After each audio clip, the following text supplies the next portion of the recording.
One thing about prison or jail, period, a lot of people turn to religion. A lot of people like to follow God or whatever they believe in once they find themselves locked up in a jam. Not just the people that want to change their life. Not just the people that feel like they truly made a mistake and want to be forgiven for their sins, but bandits also.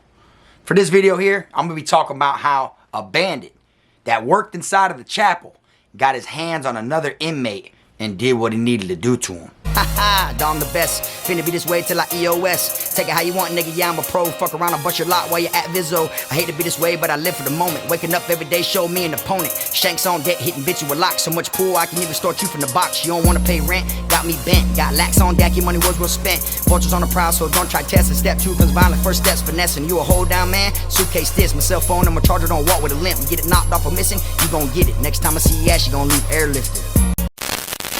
What's up, y'all? You already know, man. Kfrog TV back in the building. Y'all go ahead and do me that solid favor, man. Make sure you hit that like, subscribe button. And also make sure you hit the notification bell so you can see it first. Also, make sure your notification bell is placed on all instead of personalized. Therefore, every time I drop, you get notified. All right? I want to tell everybody, man, I hope y'all had a good Thanksgiving. Welcome back. Today, I got another story to tell y'all about something that took place while I was locked up inside of prison. Now, one thing I do want to say is, before this video starts, is I don't glorify prison. I don't be glorifying the acts that I be sharing with y'all. I just want people to know what prison's really like and what I've seen, what I went through, or firsthand was around, in order to use that experience so y'all will get to cope with what to expect if you find yourself incarcerated.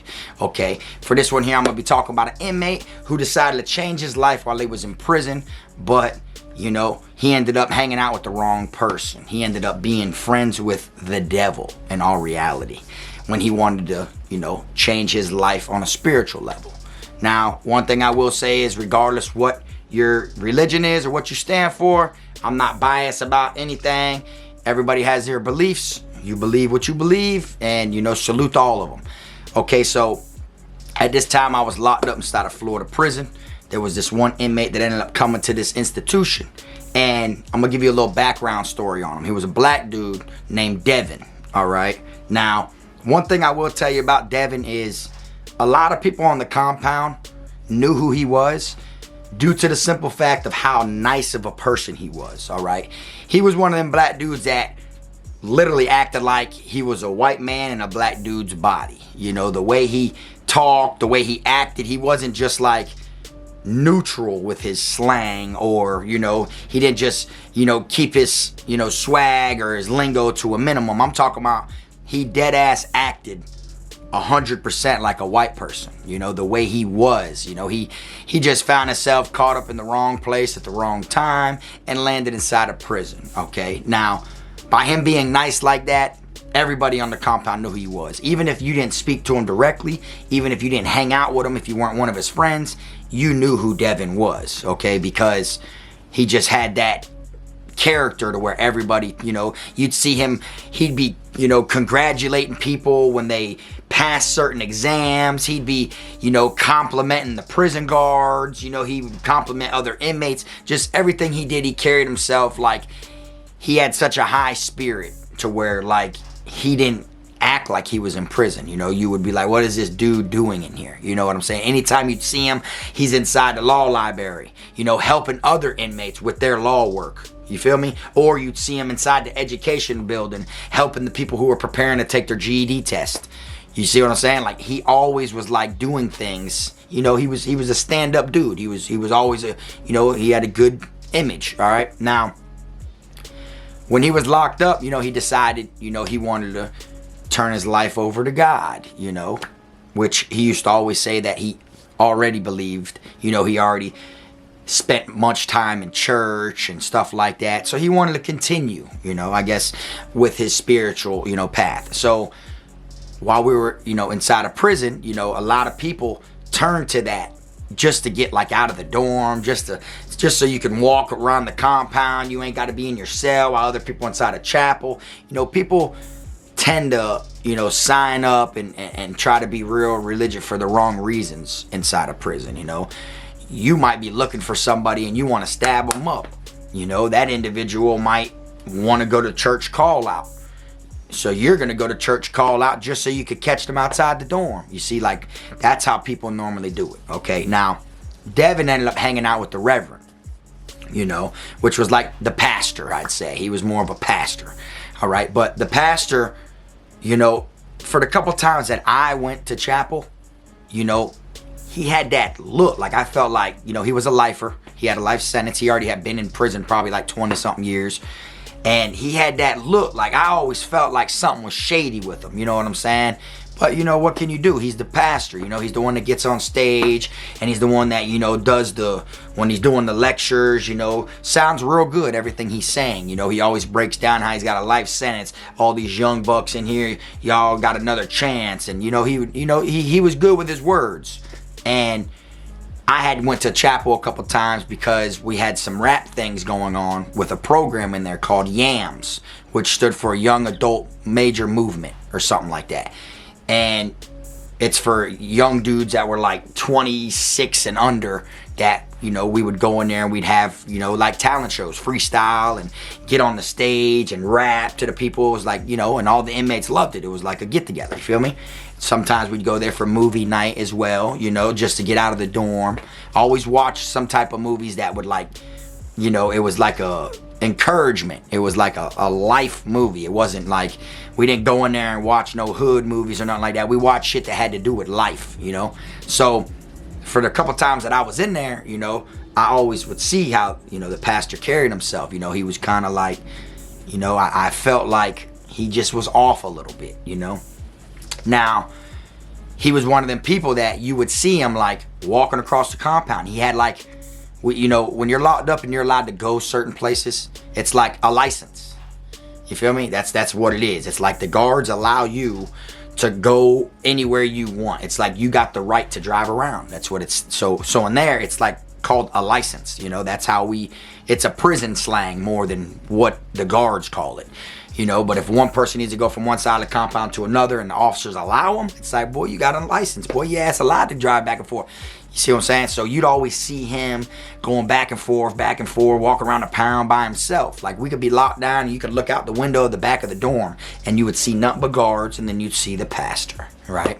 So Devin hung out with this pastor. Every time you'd see Devin, he was with this person. I'm talking about the chow hall, the rec yard, no matter where it was, they were both too deep carrying Bibles. Okay, that's what they always did. You know, it doesn't matter if they were cutting through the school building. It was like Devin was his protege. It was like his sidekick. You feel me? Like his mini-me. You know, he was like teaching Devin the ropes. You know, that's what it seemed like. That's what everybody would suspect by viewing, you know, how much they were together, how much they hung out. And, you know, he was like doing the same things that, you know, the pastor would do. He would just, you know, he was trying to follow his footsteps, you know. I don't know if it was like he was in training or he was teaching him to be a pastor or whatever it was. But, you know, he wanted to follow his spiritual path and, you know, decide to learn as much as he can. And it came to the point to where, like, the pastor ended up getting Devin, like, new blues uniform, boots, belt buckle, everything to where he looked like mint, crisp. You know, normally you got to pay for that shit. I had that shit, you know what I'm saying? But you got to pay for it, you know. Don't know if Devin had to pay for it or not, but he, you know, still was looking clean. You know, the pastor used to tell him, like, you got to, you know, you got to tidy up in order to play this part. You feel me? And then the more and more you'd see the pastor with his license going across the compound, it came to where you start seeing Devin like that. You'd see him and Devin, or you'd see Devin. It was like he was getting it to where the guards were allowing him to slide, which is always great, okay? Because you got homeboys in different places on the compound. You might need to bring something from point A to point B, and people are not, you know, shy to ask you. When you got that license and you're allowed to drive around and walk around the compound and the guards don't really hassle you, everybody's going to want a favor. Hey man, look bro, drop this kite off, and hey man, look bro, I need you to go down there, bro, I'll break you off, bro. Go down there and just pick up something from such and such. Go in G-Dorm, bro, and grab me this and that, bro. I got you, bro. Like, everybody's gonna want a favor, and then sometimes you can't do every favor, you know, and when you turn them down, they're gonna feel disrespected, and it, you know, can make people to hate on you. You know, people start gossiping about you low key, you know, shit like that. So you having a license, it's all on, you know, how you man up and you do what you need to do while you got access to, you know, go across the pound like that. You feel me? If I were to go across the pound like that with no license, which means no clearance from the guards, then it's like I'm gonna go to confinement now for being in an unauthorized area. You see, I live down here. What am I doing way over there? Okay, so now on this one Sunday, I'll never forget, I had Viso. I was at Viso, and on my way to Viso, you know, the institution I was at, you had to walk around like the track. That's the way that the institution was like shaped. It was like an oval. You had to walk this way to go around and pass chapel, you know, to get to where, you know, the VP is, which is the visitation part. So you see every few feet, you'll see an inmate walking, because these are all the inmates that are walking to visitation. And I remember passing the chapel, and I seen Devin and the pastor. They walked right by me. You know, for those that don't know how it is inside a prison, all institutions I've been to down here in Florida, they had a line, okay? And the line is, you know, it's just a line on the sidewalk that the inmates must walk on the side of the line. You know, there's a little path like this wide with a white line, kind of like on the side of the road, how you got the bike lane. Same thing. Inmates walk in that little lane. The guards get the majority of the whole sidewalk. You see, that's how it works. So when I'm walking this way, I'm on my side of the line. The line's right here. And I'm walking, and them boys are on the other side of the sidewalk, on the inside of that side of the line, walking this way. And I seen the boys. I nodded. You know, boom, we just passed ways. I went to VP. So in there, visitation, hanging out with my peoples and shit, you know, vibing, chopping it up, eating good, you know, hanging out, killing time. And next thing you know, we were supposed to do count. So when you do count inside of VP, they make all the inmates rise, and they bring us to like a section, and they count us off, you know, to make sure head count's still good. You know, they actually interrupt your viso. It isn't like they just do count with you still sitting there with your family. At least where I was at, they didn't. They literally make you rise, and they'd say, oh, y'all come out here, sit on these tables. If you're in that dorm, sit at that table, that dorm, that table, and you know, and that's how they do it. While our whole family's in there watching us, how they do count procedure. So when they did count procedure, they got us all sitting there waiting, our families waiting and shit, you know, and I'm like, damn, this count's taking forever to clear, you know, like this shit's taking like a while, you know, like normally they get it, you know, they don't want to disrespect people and have us sitting there waiting to get back to our family's table, you know, 20, 30, 40 minutes. They don't do that. They normally get it in rotation, boom, boom, boom, boom, boom, and let us go back to the table. Well, we're sitting there, and I'm like, damn, dog, like, we're all talking. And it's like, bro, we done been out here about 35, 45 minutes, bro. Our families are looking at us through the double doors and shit, and count was taking forever to clear. What it was is people were missing. They were getting the number off because 2 people were short. Now, in my mind, I'm thinking like, man, these guards don't know how to count, bro. Like, we deal with this shit so much, bro. Like, they wasting our viso, bro. These guards do not know how to count. That's what we're all talking about, and this and that, this and that. Long story short, it wasn't that they were miscounting. It was they were counting right. 2 people were missing. And who were those 2 people? Devin and the pastor. You know, at this time, I didn't know. You know, none of us knew who it was. We're just thinking the guards are wrong. The guards are wrong. They dumbasses don't know how to count. That's what we're thinking. As we're sitting there at our tables, you know, still waiting for count to clear, we see about 20 guards running. Some of them even dropped their walkie-talkie when they were running. We see them run across the compound, right past where we're sitting at, on the other side of the fence, on the pound. And they like blitz chapel. They run to the chapel, the church. You know what I'm saying? So we're not thinking nothing of it, but it's kind of like clicking in, like, damn. Like, maybe this is why count ain't cleared yet, while we're just sitting here and shit. Next thing you know, they come out. The only person they bring out is the pastor. They got him in cuffs, everything like that. His shirt's all ripped up, and his pocket, like usually inmate shirts got like a pocket right here. That bitch was ripped and hanging. They bring him out, and I'm thinking like, damn, bitch, look, it's the pastor. Like, everybody was like, nah. Nobody knows what's going on, you know, but we're thinking, oh, maybe he wasn't counted for, so they're thinking he tried to escape or something. That's what we're thinking, because it had to do with count time. Next thing you know, they tell us, you know, y'all go back in there, y'all go back in there. And we're thinking like, oh, all right, boom. We go back in there. I have my Viso, go on about my day like it's nothing. You know, we're in Viso, just chilling. But really what it was is, the reason they let us go back in there is because they didn't want to bring Devin out with people that can see.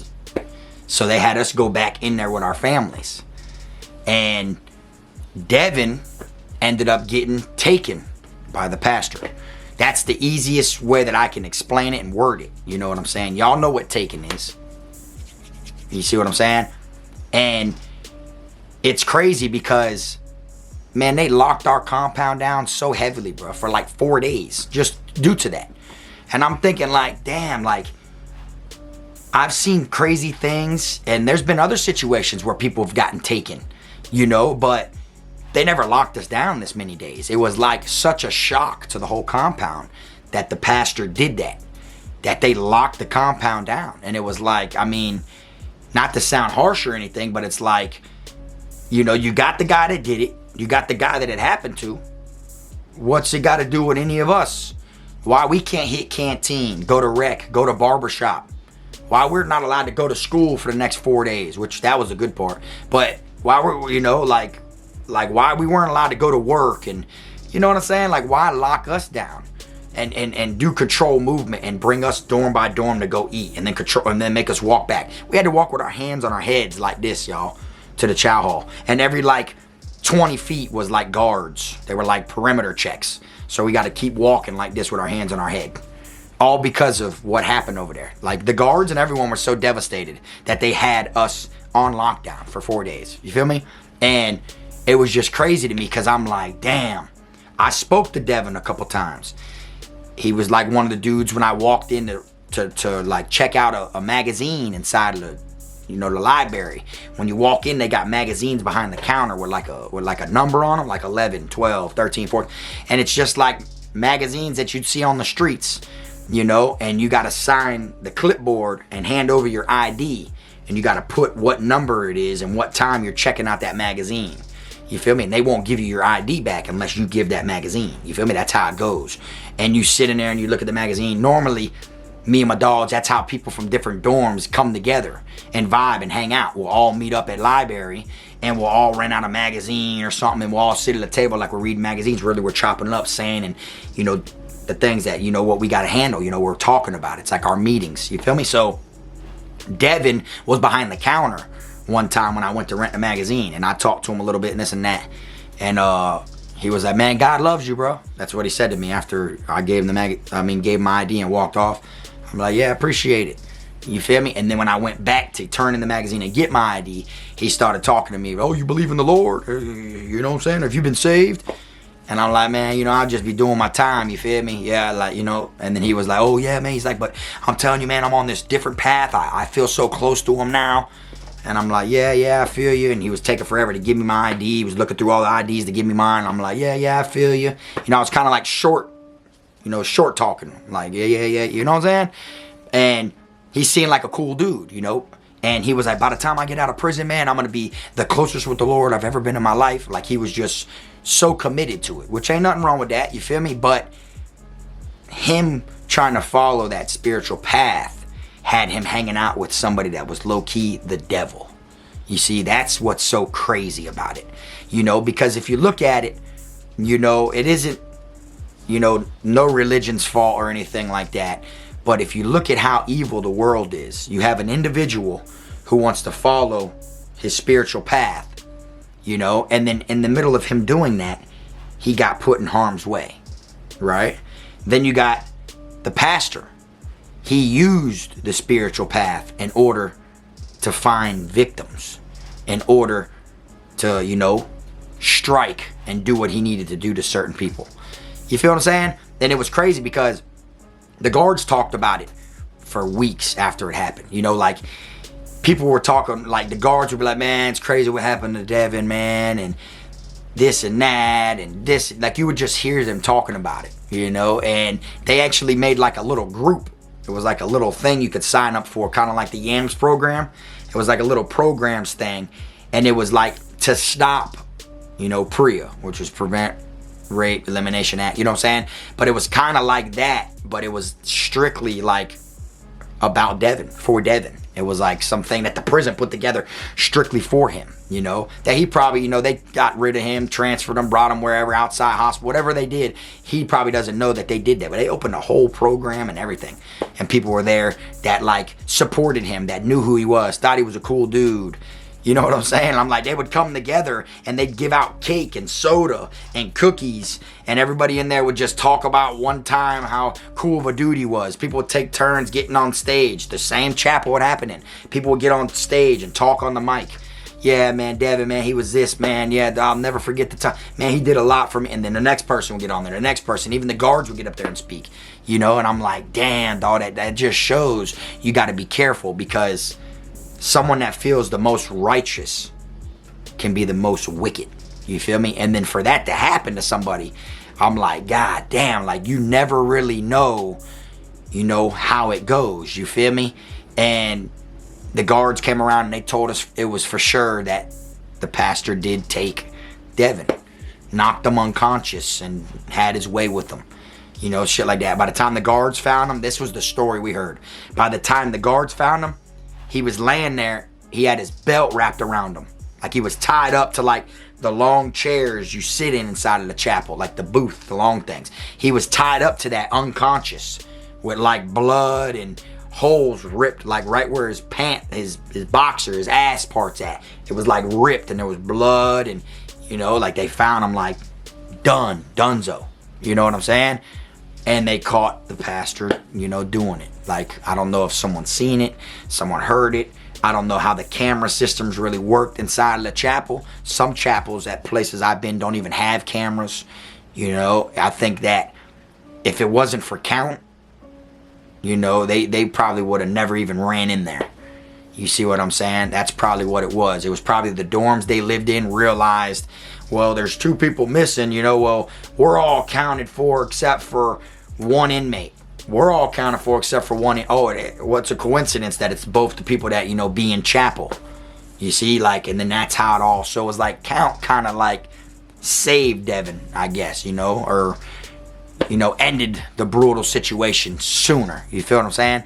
And it just shows, like, it don't matter what color you are, you know. That's why I wanted to do this video. It's kind of hard me talking about this and breaking it down, because I'm trying to keep everything, you know, to a minimum on the way that I word stuff. But it doesn't matter what race you are. It doesn't matter what color you are. It doesn't even matter what religion you follow. These type of things happen to people of all different colors, all different sizes, all different ages. It doesn't matter if you're, you know, you're old. Doesn't mean that, oh, only the young bucks are going to go through that. And it doesn't matter if you're young, old, none of the old folks go through. It's both, you know. Old men get taken. Young men get taken. You get what I'm saying? And it's crazy, because if you're somebody that's been in prison, you've probably 9 times out of 10 heard things like this, if it didn't happen in institutions you were at. You feel me? And it's things that you gotta keep your eyes open for, you know. Always fighting, and the stabbings, you know, and the gangs, and the crookedness of the guards. Always that isn't the main thing to look out for. You see what I'm saying? Because here's an individual that had respect and was cool with everybody. You know, the gangs fought with him, the guards fought with him, you know, a lot of inmates fought with him. You know, he had coast is clear. He was able to walk around and do as he pleased while everyone's locked down, you know what I'm saying? And he still found himself, you know, in the hands of the devil. You feel me? And when this type of thing happens, and it's at an institution that you find yourself at, you gotta catch that and, you know, learn and pay attention. Like, oh shit, you know, people be doing some reckless stuff over here. You know what I'm saying? Like, and you gotta understand that. Like, people want what is the easiest prey, you know, and what better way? Everyone's, you know, in their dorms. You feel me? It's count time. Everyone's busy being in the dorm getting counted, or in VP getting counted for because they're visiting with their family. Now there's nobody in the chapel but me and him. You see, that's how it goes, and you would never suspect it. You feel me? That's why I wanted to share this story to let y'all know. And that boy's sentence ended up being a brutal ending. If you think about it, he walked around with such a smile, was cool with everybody. Every time you seen him, every talent show there was, Devin would get on stage and he would talk about upcoming programs and different things that are coming. Like, if you seen him, you would literally know he was just a person that was in the wrong place at the wrong time. Like the way he was not raised in no ghetto, no hood. There was no hood at all about Devin. You see what I'm saying? Like I said, he was like a black dude trapped in a white person's body. That's exactly how he carried himself. You know what I'm saying? And bam, you see? Now he got such a huge experience inside a prison that like is a life changer for sure. You see what I'm saying? And that's why I wanted to come on here and share that with y'all. You feel me? Because even them pastors, boy, you know, you got to be careful. That ain't the only, you know, institution I've been at where a pastor, you know, like was on that fruity shit like that. You feel me? There's ones that are straight as arrow. There's ones that are cool. You know, there's ones that, you feel me, that aren't on that. But 9 out of 10 institutions I went to, they were lifers that were the pastors, you know, because they feel like they got the most to speak. They got the best knowledge and wisdom to give you before it's too late and you mess your life up like they did. You get what I'm saying? And then next thing you know, bam, you'll hear some shit about them. Or they won't be there no more. They got emergency transferred at the middle of the night, and then now everyone's wondering what, and then the words go around from what really happened. He got caught messing with a punk, or he was sleeping with a sissy, or he was putting down and forcing these dudes to give him, you know, mouth. And different, you were like, what? Like you see and hear the craziest shit. That's why I want to come on here and change, you know, the atmosphere of what I normally talk about. I wanted to talk about this to let y'all know you got to be careful, man, when you're in there. You feel me? And Devin following his spiritual path, he ended up crossing heads with the devil. You feel me? Because the pastor had different reason for following his path. You see what I'm saying? But if you've ever been anywhere locked up and you heard of stuff like this, drop it in the comment section, man. Let people, you know, hear your experience, or even if it's something you've heard, you know, like if you weren't there and you just heard of it, if it's a myth or anything like that, drop it in the comment section so people can, you know, read that these type of things truly do go on in prison. You feel me? But that's all I got for y'all today, man. I hope everybody had a good Thanksgiving. I appreciate y'all tuning in. Y'all already know, man, stay tuned. I got a couple more videos already lined up. I can't wait to drop them. I just like to space everything out a couple days, you know what I'm saying? But catch us on the next one, man. And like I always say, make sure you keep them rats, squares, clowns, chomos, pedos, gunners, wannabe island boys, and clout chasers out your circle. Until next time, this the one and only.